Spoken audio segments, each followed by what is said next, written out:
The knock came just after midnight, which was the first reason I shouldn't have answered it. I had already gone to bed, the house dark and quiet except for the soft whir of the ceiling fan. Rain tapped lightly against the windows, steady and calming, the kind of sound that makes sleep come easily. When the knock echoed through the house, sharp and sudden, it jolted me upright like an electric shock. I checked the time on my phone, 12:06 a.m. I lay still, listening. Maybe I'd imagined it. Maybe it was the rain hitting something just right. I was already telling myself to relax when it came again. 3 knocks, slow, evenly spaced. My heart started to pound. No one ever came by that late. I lived alone in a quiet neighborhood where everyone kept to themselves. If someone needed help, they'd call. If it was the police, they'd knock louder. That's what I told myself. Still, I got out of bed. I didn't turn on any lights as I walked down the hallway. The house felt different at night, smaller, like the walls leaned in just a little. When I reached the front door, I paused, listening again. Silence. I leaned forward and looked through the peephole. At first, I didn't see anyone, just the porch light illuminating wet concrete. I frowned and leaned closer. Something shifted at the very edge of the lens. An eye, too close, too large, filling the peephole completely, unblinking. I stumbled backward, gasping. My heart hammered so hard it hurt. I told myself it had to be a trick of perspective, someone leaning in too close without realizing how it would look. "Hello," I called, my voice shaking despite my effort to sound firm. The eye blinked. Then a voice spoke, low and calm. "I'm sorry to bother you so late. I need to use your phone." I recognized the voice.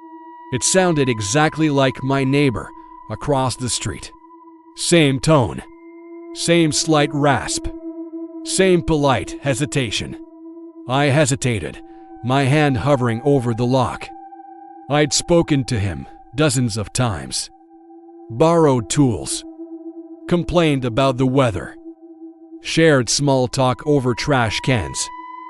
"Are you okay?" I asked. There was a pause, just long enough to feel wrong. "I will be, if you open the door," the voice replied. Something about the wording sent a chill through me. I stepped back again.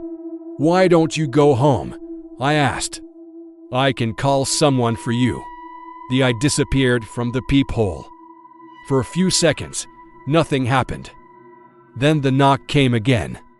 Harder this time. The door rattled in its frame. "Please," the voice said, urgency creeping in. "It's cold out here." I glanced at the clock on the wall. Still just past midnight. The rain outside had stopped completely. The silence pressed in, thick and heavy. I shouldn't have answered, but curiosity, sympathy, and fear tangled together in my chest. Against my better judgment, I unlocked the deadbolt, keeping the chain on, and cracked the door open just a few inches. No one stood on my porch.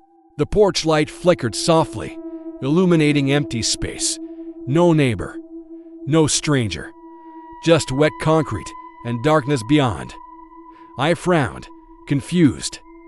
"Hello," I said again. The chain pulled tight. Something yanked on the door from the other side. I screamed and slammed it shut, fumbling with the lock as the door shook violently. The force on the other side was strong. Desperate, I could hear breathing now, ragged and close. "Don't close it," the voice pleaded, no longer calm, no longer human sounding.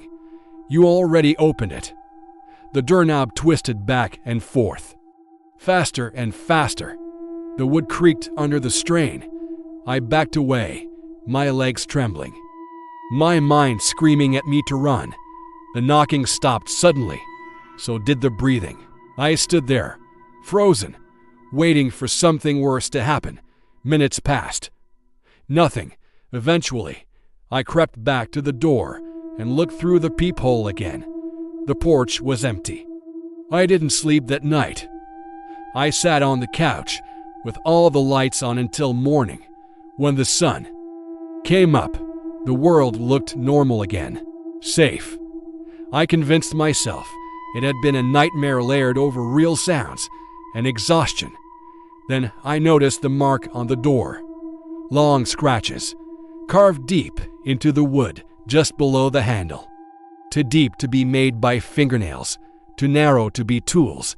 That afternoon, I went to my neighbor's house across the street. I told myself I just wanted to check on him, to make sure he was okay. His car was in the driveway. His lights were off. I knocked. No answer. I knocked again, harder. Still nothing. I was about to leave when his front door creaked open slightly. Inside, the house was dark, empty. Later, the police told me my neighbor had moved out 2 weeks earlier. No forwarding address. No explanation. That night, as I lay in bed, exhausted but wide awake, I heard a familiar sound. 3 slow knocks.